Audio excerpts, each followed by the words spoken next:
On KBC Channel 1, we do continue to bring you updates on the presidential election petition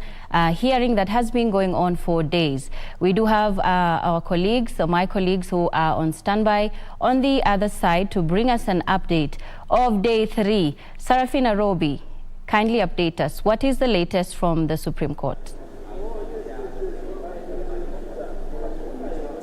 Indeed, very good afternoon, Nisi. As you've mentioned, the latest update from the Supreme Court, which is sitting here at the Milimani Law Courts, is that so far we've been able to see a rejoinder from all the petitioners who were submitting in regards to the responses that had been issued by the respondents. And so far in the morning, we got to see that they began by responding to the questions that had been raised by the 7-judge bench led by the Chief Justice. And some of the key issues that arose from some of those questions included questions in regards to the commission, as well as questions in regards to the chair of Wafula Chebukati,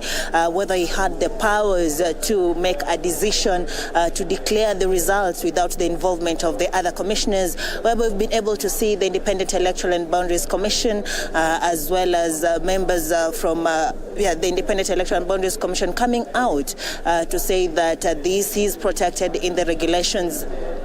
the elections regulations, and therefore he had the powers to declare the results after getting tallying and verification of all the votes from the polling stations. Well, this was highly disputed by members or the petitioners in this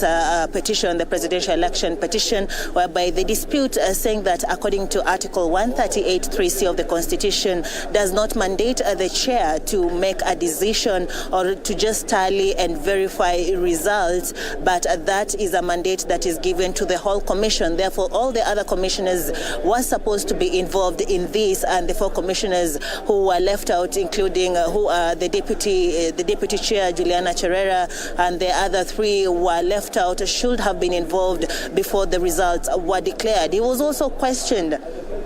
as to whether he couldn't wait until the following day, given that they still had a day before declaring the results, or even declare them at night. And he said that there was no time for consensus, according to the representative, the lawyers representing the chair, saying that there was no consensus at this particular moment because the 4 commissioners had already left, and also the remaining 2 commissioners had sustained injuries, including one of the CEOs, Hussein Marjan. Therefore, the chair just had to declare the results that he had gotten after the tallying and verification. Well, the other question that had been raised was in regards to the 27 polling stations, as to why they were not declared before the presidential election results were declared, saying that apart from the chaos that had been caused at the National Tallying Center, that precipitated then to the chair not being able to declare the results.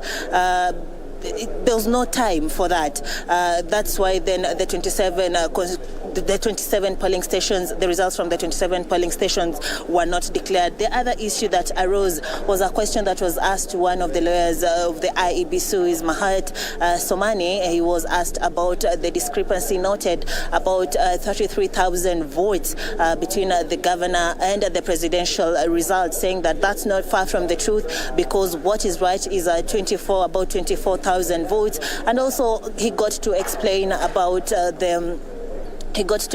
the stray ballots, say that what was accounted for from the audit trail done by the IEBC was about 92,000 votes. They were also able to mention a couple of things that from this in regards to the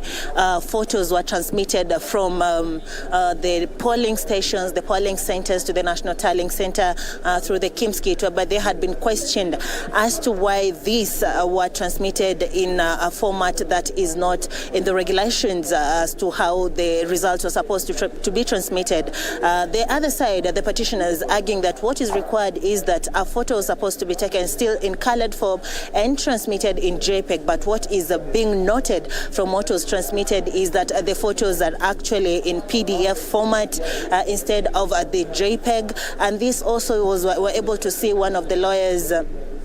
one of the lawyers from the petitioner's side representing Raila Odinga and Martha Karua,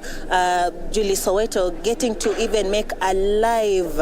demonstration of how these discrepancies have alleged discrepancies were attained, just showing the court how one of the forms 32A, 34A was varied or had a name of one of the Venezuelans. Just taking note that these Venezuelans have been mentioned a couple of times in this petition, whereby they allege the IEBC says that the Venezuelans were only involved in the procurement of the machines and maintenance, and once the elections began, they were then logged out and did not participate in either way or form during the elections. But according to the demonstration that were able to be shown in court, is that one of the names of the Venezuelans, who is Jose someone, Carago someone, his name was able to appear in one of the forms that had been uploaded into the IEBC portal, and also saying that some of the serial numbers were matching in two different polling stations that are far away, given that each polling station or polling center is supposed to have a different